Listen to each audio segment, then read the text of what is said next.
I always believed I knew exactly who I was. At 26, my life seemed perfectly mapped out. A successful marketing career in London, a beautiful flat in Camden, and most importantly, my engagement to James, a charming architect I'd been with since university. Everyone said we were the perfect couple, and I genuinely thought I agreed. But there was always this strange flutter in my chest whenever I watched certain films or caught glimpses of couples on the street. I told myself it was just aesthetic appreciation, nothing more. After all, I loved James, didn't I? Everything changed on a rainy October evening at my best friend Sophie's 28th birthday party in her Notting Hill townhouse.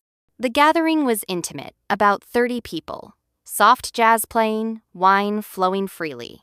I arrived with James, both of us in good spirits after a successful week at our respective jobs. I was chatting with old university friends near the fireplace when my eyes wandered toward the kitchen.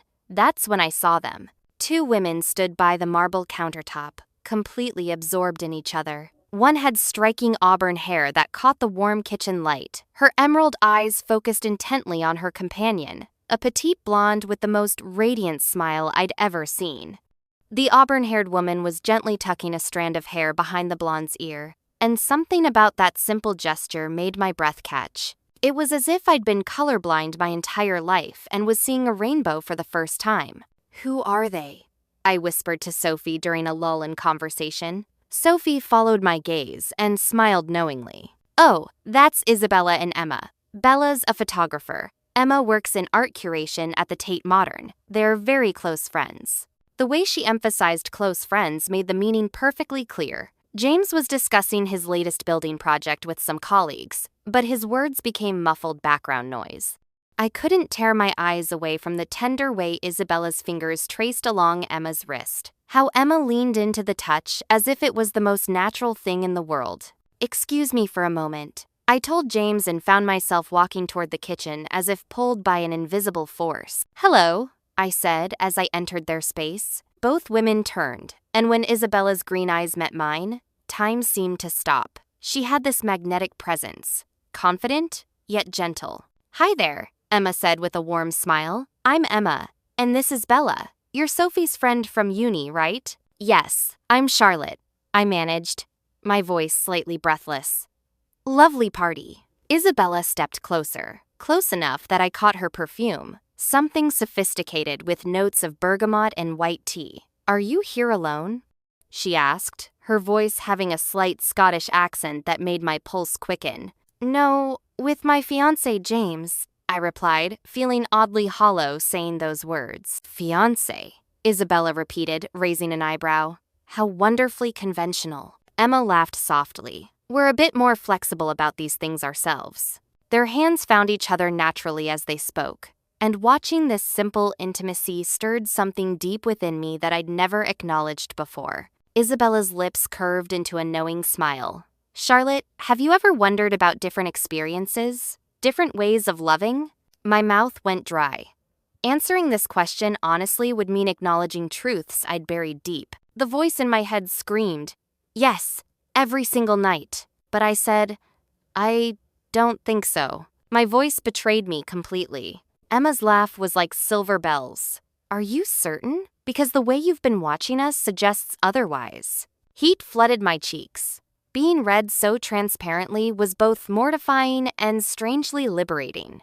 Isabella took another step closer, her breath warm against my skin. "There's nothing shameful about curiosity, Charlotte. It's natural, and sometimes it opens doors to the most beautiful discoveries." Her words resonated in places I didn't know existed within me. "Charlotte? There you are."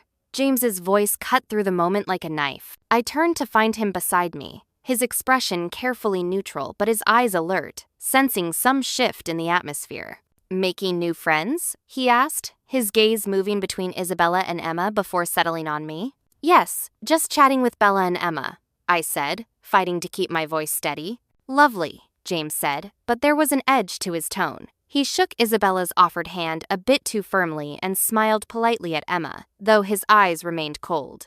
Isabella seemed amused by his obvious territorial display, which only made her more intriguing. As the evening progressed, I found myself constantly seeking them out, Their magnetic pull was undeniable. When they danced together to a slow song, I watched mesmerized by their natural rhythm, how they moved as if sharing one heartbeat. A new longing bloomed in my chest. I wanted to be part of that harmony, to feel that connection. Care to dance? Isabella appeared beside me suddenly. James was at the bar, his back turned. I'm not much of a dancer, I said, panic creeping into my voice. That's perfectly fine, Isabella replied, taking my hand and leading me to the small dance floor. Emma joined us immediately. Just feel the music, Charlotte, Emma said, her voice like a siren's call. Let yourself be present. No judgment here. The three of us formed an intimate circle. I felt transported beyond the ordinary world, surrounded by these two captivating women, breathing in their perfumes, feeling their warmth. Isabella's hands settled on my waist while Emma's fingers played with my hair. So soft, Emma whispered. In that moment, I was simultaneously losing myself and finding myself. I forgot about James, about my engagement, about my carefully constructed life. There was only this electric feeling coursing through me. You're absolutely beautiful, Charlotte, Isabella murmured close to my ear. Every cell in my body trembled at her words. And so genuine, Emma added, her hand gentle on my shoulder. That authenticity is incredibly attractive. I looked around for James but couldn't see him anymore. Truthfully, I didn't want to see him. At that moment, only Isabella and Emma existed in my universe. When the music slowed further, we moved even closer together, the outside world fading away completely. As the party wound down, we had to part ways. Isabella pressed her business card into my palm. If curiosity gets the better of you, call me anytime. Emma kissed my cheek softly. I do hope we see you again, Charlotte. Tonight felt rather special. On the drive home, James was unusually quiet, until he finally said, You seemed quite taken with those women. Suspicion, and something else, hurt, perhaps, colored his voice. We just talked, I lied, knowing he could see right through me. That night, lying in bed beside James, I stared at the ceiling, unable to sleep. His steady breathing should have been comforting, but instead it felt suffocating. Isabella's eyes and Emma's smile haunted my thoughts. My body still thrummed with unfamiliar energy. The business card sat on my nightstand like a loaded gun. I picked it up, feeling its weight. This small piece of cardstock could change everything. Calling her would mean opening a door I could never close again. I looked at James, sleeping so peacefully, so unaware of the earthquake happening inside me. Guilt and desire waged war in my chest. Desire won. The next day, hands trembling, I dialed Isabella's number. Hello, Charlotte, she answered, warmth evident in her voice. I hoped you'd call. My heart hammered against my ribs. How did you know I would? I saw it in your eyes last night. That fire, that curiosity, even if you haven't fully acknowledged it yet. Being so transparent was both thrilling and terrifying. I don't understand what I'm feeling, I confessed, my voice barely above a whisper. That's completely normal, love. New feelings often are confusing. Would you like to meet? Just to talk. No pressure whatsoever. We met at a quiet cafe in Covent Garden. Isabella wore an emerald sweater that made her eyes pop, her hair loose around her shoulders. She was even more striking in daylight. Emma sends her regards, she said, stirring her cappuccino. She had a gallery opening to attend. Charlotte, how are you feeling about last night? She asked, her gaze steady and kind. Confused. I answered honestly. I experienced things I've never felt before, as if my body wasn't my own. Isabella leaned forward, her hands elegant on the small table. Some people discover themselves later in life. There's no shame in that, actually. It takes tremendous courage. Her voice held no judgment, only understanding. But I'm engaged, I said weakly. I love James. Isabella smiled, not mockingly, but with genuine compassion. Engagement is just a label, Charlotte. Who are you really? What do you actually want? What does your heart tell you when you're brave enough to listen?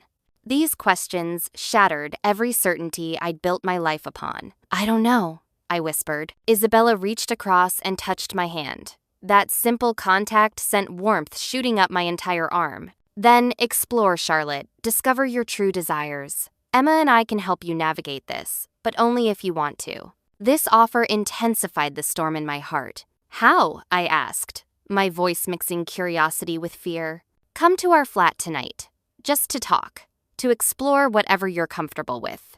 No expectations, no pressure. The invitation sounded innocent enough, but we both understood its deeper implications. My heart pounded wildly. I should think about it, I said, though I'd already decided. She read this in my expression. Of course. But Charlotte, sometimes feeling is more truthful than thinking. That evening, standing outside their converted warehouse flat in Shoreditch, my hands shook as I reached for the buzzer. If I pressed this button, my life would irrevocably change. I knew that, but I couldn't turn back anymore. I had to embark on this journey of discovery. When Isabella opened the door, her face lit up. You came, she said softly, genuine joy in her voice. Please, come in. Emma's here too. Stepping into their flat felt like entering another dimension, leaving my old self at the threshold. The space was warmly lit with vintage lamps, exposed brick walls lined with Isabella's photography and Emma's art collection. Billie Holiday played softly from speakers hidden throughout the room. Emma smiled welcomingly from the vintage leather sofa. Would you like some wine? Isabella asked. That would be lovely, I said, tension still evident in my voice. While Isabella poured wine, Emma patted the sofa beside her. You look nervous, Charlotte. Relax. You're safe here. No one will push you beyond your comfort zone. Her voice was incredibly soothing. I just don't know anything about this, I admitted, my hands still trembling slightly. Isabella returned with 3 glasses of red wine. You don't need to know anything, Charlotte. Sometimes the most beautiful experiences come from simply being present and open. You just need to feel. She sat on my other side, the 3 of us close together on the plush sofa. Isabella's thigh pressed against mine. The contact was electric. Emma's perfume, something floral and sophisticated, enveloped me, making my head spin pleasantly. Charlotte, Emma spoke softly, her voice like silk. I want you to know that you're a remarkable woman. Your beauty isn't just physical. You have this inner light, Isabella added, and the courage you've shown by being here tonight is truly admirable. As I sipped the wine, I felt their gazes on me. Warm, appreciative, inviting. All my defenses crumbled under their attention. Isabella placed her hand gently on my knee. Charlotte, may I touch you?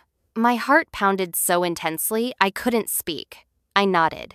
Isabella's hand moved to my cheek, her touch so tender it took my breath away. Her fingers created little electric currents across my skin. Emma began playing with my hair.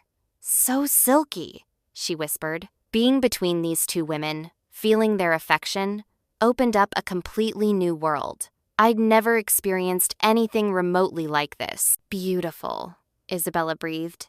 Then, very slowly, she kissed me. Her lips were soft and warm, and that kiss created an explosion in my soul, as if I'd found what I'd been unconsciously searching for my entire life. Emma joined in, and the 3 of us kissed softly, passionately.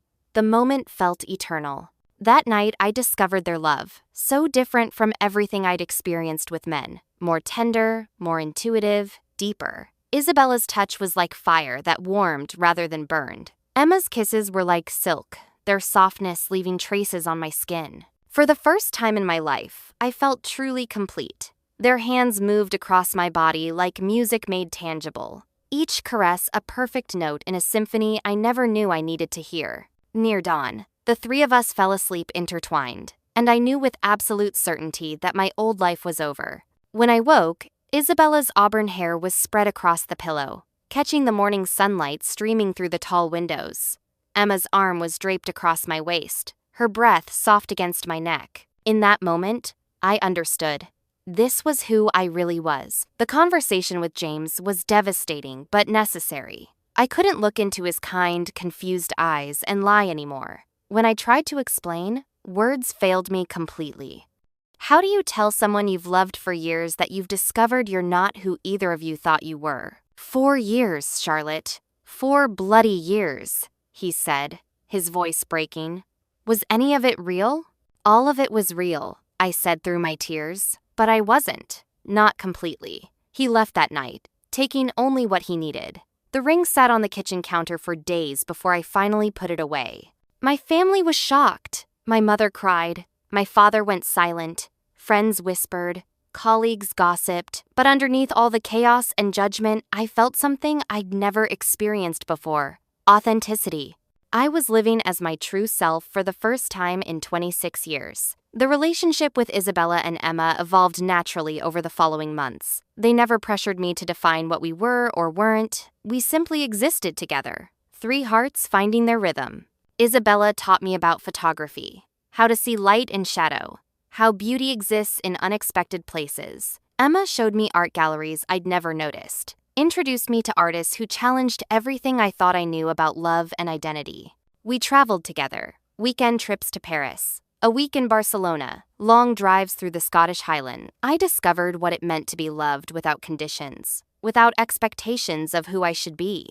The hardest part wasn't the relationship itself, it was the outside world.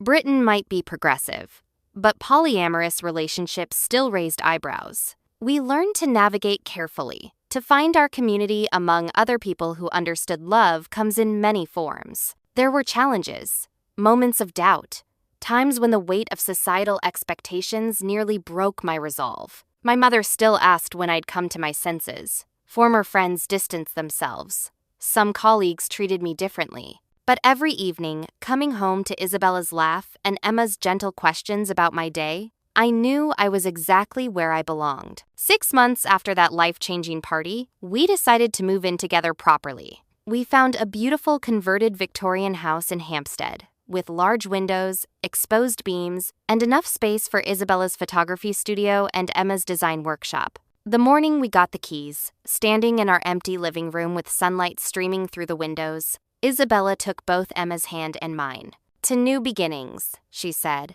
"To being brave enough to choose love over convention," Emma added. "To finally coming home to myself," I whispered. A year later, James sent me a wedding invitation. He'd found someone, a lovely architect named Sarah, who shared his love of traditional structures in every sense. I was genuinely happy for him. We'd both found our true paths. At their wedding, which I attended alone out of respect, James pulled me aside during the reception. "Are you happy, Charlotte?" he asked, and I could see he genuinely wanted to know. "Happier than I ever imagined possible," I answered truthfully. He nodded, understanding passing between us. Then it was all worth it. The pain, to get us both where we needed to be. That conversation healed something in both of us. Now, 2 years after that fateful October night, I wake up each morning in our sun-drenched bedroom between the 2 people who helped me discover who I really am.